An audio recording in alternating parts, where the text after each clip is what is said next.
Hi, this is Ans. You're watching Mr. Ans channel on YouTube. In this video, we have data access methods. There are two data access methods. How you can access your data, how you can play your video, how you can play your song, how you can play anything. So it could be randomly. You can click on any random things, or you have to just sequentially access that data. First of all, we have a random access method. A random access means that data can be retrieved directly from any location of the storage medium in any order. Any location, any order, anywhere you can click and you can play your video or song.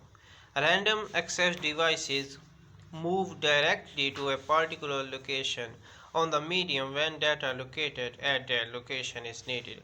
Almost all storage devices used with computers today are random access devices, such as hard disks, CD DVD drives, and USB flash drive. A random access method is also known as direct access method.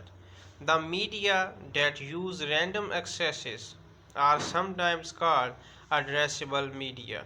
It means that the storage system can locate each piece of stored data at a unique address. So every path have a unique address, but you can randomly access that storage data.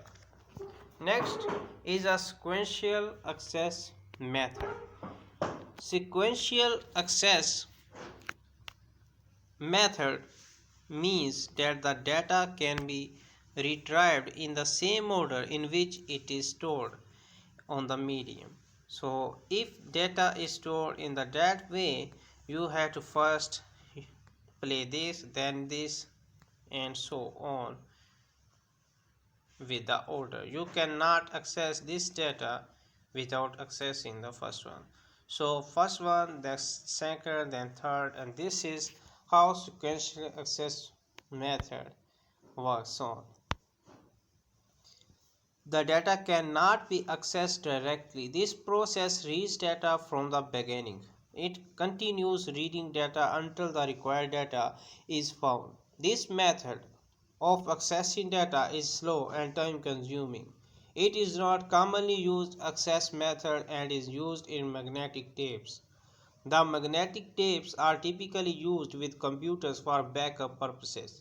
It moves in sequence to read the data from a specific location like an audio tape.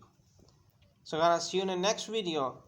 This was the topic of data access method with two different types. Random access method, and next we have sequential access method. Goodbye for now.